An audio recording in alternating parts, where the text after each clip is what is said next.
Life is too short for ordinary adventures. Yeah.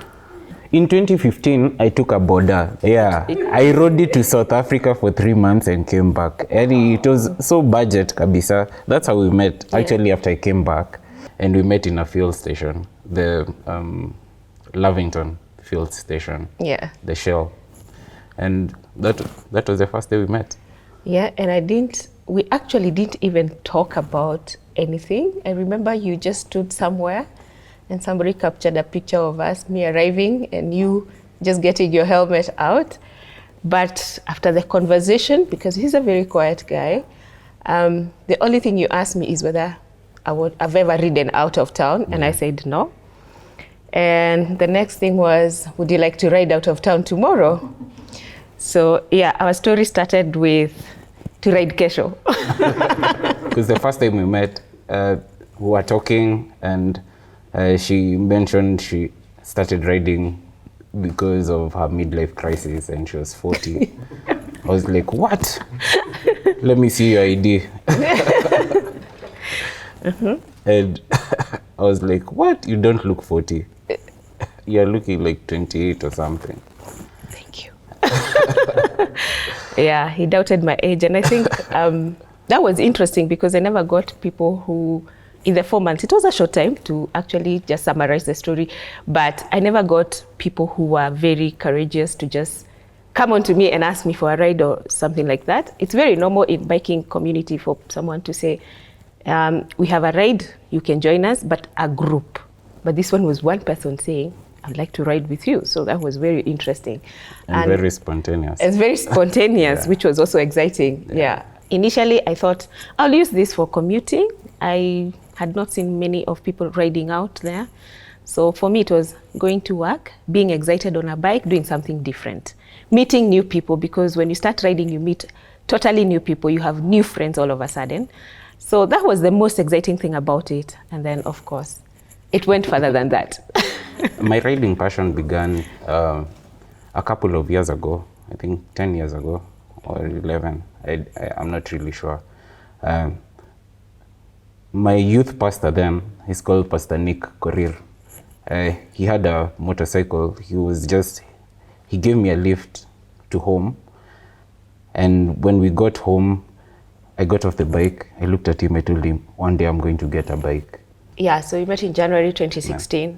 And by June 2016, we were already in a relationship and happy being a couple. So one day we just seated in the evening and he says, what if we took 1 year to travel? And in my mind was like, this is what I've been waiting for. I just said, yes. So the following day we woke up and he asked me, you remember the conversation yesterday? I said, yeah, we're traveling. And in a month or so, or 2 months, I quit my job. I came home and I told him, okay, are you ready to have a girlfriend who is not working anymore? And he said, if that's what you want to do, but what are you going to be doing with your time? I said, I'll be planning the trip. I'll now be your employee. I'll be planning the trip. And that's how it started. So we never went back. I think for me, we had a conversation in the evening. Then 2 weeks later, she comes and tells me, oh, I'm quitting my job. Then I'm like, for real, it's happening. So from there we bought a map. Yeah. We started figuring out the routes. We planned like 4 different routes around the world. But then the time we had decided to take a year off work to travel around the world. But then we decided, because we love motorbikes, let's travel around the world on motorbikes. Yeah. And we looked at, there is no other Kenyan, there is no other person that we know who's done this on motorbikes. It was only like Europeans or Americans. And we decided to chat them. And the responses were really good. So we plotted our map so many times. And eventually we landed on the route that we actually used. Yeah. And I think what made us not turn back is having a commitment to us. And then when we selected a date, he said, we have now to look at the date and pick a date of departure. Of course, our planning was very guided by weather, especially. That was like the priority one, the weather, because of the winters and all that. So we picked a date, 2nd July 2018, we are leaving, and this is a year before, or more than a year, a year actually. and a half before. Yeah. And then now the commitment moved from us to us and the people. The public now was waiting. And and we realized, wait a minute, this is not just about us. Now other people are asking, are you still living on 2nd? And we would say yes. So we had to make it happen because we felt we owe it to ourselves and now we owe it to the public. We had sold everything. We were living, like... We were sharing a house. Yeah. We didn't have anything. But then we were like, tomorrow we are leaving. Finally, this is the date. And you couldn't sleep. We couldn't sleep the whole night. It was just like, I couldn't believe it. Yeah, and the kids were home. And the last bit, the very personal packing, everything else, tents, spare parts, bikes had been checked. All the big items had been done. But the little nitty-gritties of us, like even deciding, is it 3 t-shirts or 2 t-shirts, had not been done. So the kids started packing for us. Yeah. They started putting things in the box. They started saying, no, you don't need this, you don't need this. And that's when we realized, wow, we are actually saying goodbye tomorrow morning to everyone. Mom was in town. My sisters were in town. Aunties and uncles and some people cried. Yeah. So it made it difficult for us also emotionally. The plan was, and which we actually kind of followed, it was Kenya, Uganda, Tanzania, Malawi, Zambia, Botswana, Namibia, South Africa. That was the African leg. Then Argentina, down to Ushuaia, which is the southernmost town. Then we had also planned to go to Antarctica, which we did. And the logistics were also crazy, just planning for Antarctica. Then back to Argentina, Chile, Bolivia, Peru, Ecuador, Colombia, Panama, Costa Rica, then Nicaragua. When we crossed Busia, we were like, well, the first stamp on the canet, this is it. This is it. Now we are in a foreign land and we have to do it. From there, Uganda was easy. Then we crossed into Rwanda. Rwanda wasn't tough. We didn't do much in Rwanda, actually. I had a small accident in Uganda, so Rwanda was very slow for us. Then we got into Tanzania. Yeah. Tanzania is big. And between Rwanda, Kigali, and getting into Tanzania, the roads were being constructed. So that was a challenging ride. One day we rode almost 500 kilometers, and half of that was in dirt, deep dirt. We got late. Yeah, we rode at night. We rode at night. We scared a couple of trucks because we were following them, since we have no idea where we're going, and the sand was so deep. So we kept behind this truck, and the guy at some point panicked. He stopped. He got out, he looked at us, we refused to pass. So he got in his truck and decided he's going nowhere. And he was the only lead we had. So from there, it's us struggling with almost walking the bikes, because the soil was a few inches deep and you have no idea what is down. There's no lighting, it's in the bundos. The whole travel gives you, how can you put it, a renewed sense in humanity, because people think other people are really bad, security issues, but all through our trip we found like very amazing people. Even before we left, people who are very, very open to giving us accommodation before we left, people who gave us money towards our trip, people who took care of our kids when we were away, family and friends, and the generosity of people and just people in general. We didn't know we were going to meet like the Minister of Tourism in Tanzania or the President of Botswana. It was just random acts which just came up, and especially in Africa, people give you their home, and that's what we experienced. the saying that it is the two of us against the world. That was actually the real thing for the two of us, because you don't know people. You live by trust. When you're out there, you live by trust. And thanks God that people are really, like those said, you realize you get a new sense of humanity. People are so kind and generous. But at the end of the day, it is just the two of us against the world. So we started realizing how much it means to be the best of each other or for each other. The first couple of months were a bit difficult because I used to work the whole day and he's working the whole day. So we spent 2 hours in the evening and probably in the morning between shower, breakfast and leave for work, maximum 4 hours. The rest you're in the office or in traffic or sleeping. Then now the first months were a bit difficult, 24/7 together. You're now learning things that you didn't know about each other in foreign countries. In a situation where you can't say, I need to sulk, so I'll be upstairs and you can do your cooking or watch your movie. We didn't have that. Yeah. We had to be together. And we learned how to deal with those emotions. For me, I would say that this trip has been the best honeymoon and the best thing we did for our marriage. We are not just husband and wife, we are best of friends. And we've been tested.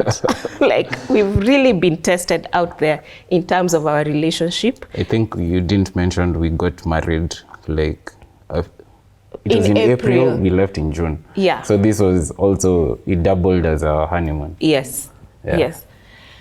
Then, of course, after that, we learned to make friends. And all these were transitions because we have the best of each other and we really need each other. And then at some point, we started relaxing and making friends. But we also learned that we were missing that part of our lives where, you know, it's not just the two of us. I remember in Malawi, we met these two guys. They're very good friends of us. Mm-hmm. And they were going out to do something, and those just came and told me, can I join them? The look on his face, I could see he has really missed a boy's time. It was bromance. Yes. It was just there that he has really missed a boy's time. And I just said yes. And we became such good friends with them. We traveled Malawi to South Africa together. Of course, we were on the bike, so we would agree which towns to meet. And after that, in Malawi, in Zambia, mm-hmm. I met a friend from Turkey. I made a friend from Turkey. And I realized what it is like to also have my time with another girl. So while we were in Zambia, he stayed with the boys and I stayed with this girl, and we did the Vic Falls mm-hmm. separately, which helped. So we were growing as we were traveling and discovering the things that we didn't have to ourselves. We had to bring them to ourselves. We were supposed to be in South America for 6 months. We ended up being in South America for 1.5 years. And it was such an amazing experience. We started learning Spanish, able to make friends, communicate in Spanish to the police officers, to the people on the road. And it was awesome. Then Corona hit and the borders closed. So we couldn't move. And Nicaragua is such a small country. So we stayed there 4 months hoping that the borders are going to open, and which it didn't, even up to now. Some borders haven't really opened. But I think the biggest challenge was getting back home. That process was, I think, one of the craziest experiences we've ever had. Yeah. We had, shipping the bikes was a different experience. Getting from Nicaragua to the US, then the US back to Kenya was also a very, very interesting and long experience. But coming back home, we loved it. We just love being back in Kenya. One of the questions that has been asked to me so many times is how I managed to do all this. I've only been riding for 5 years up to today, and I've done over 20 countries on a motorcycle. And the other question is how I found it easy to leave my children.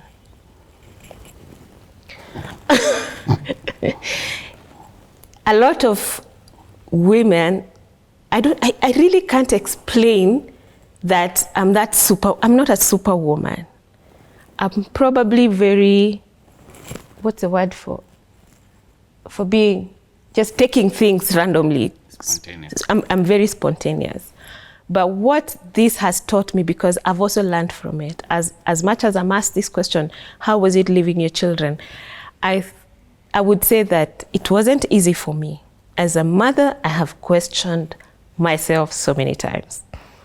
When they call and they need help, or they call with this and that, I've actually also questioned myself a lot, because I won't lie to you, the guilt is there of leaving. But I have also seen them, after coming back, changed people, more grown-ups. We left, our daughter was just 18, or just about to turn 18, I think. She had just cleared high school, and we left her on her own because we wanted her to experience that. So we put her in an Airbnb sharing with 2 other girls. And the first time we gave her her allowance for the first month, I think she used her money in 2 weeks.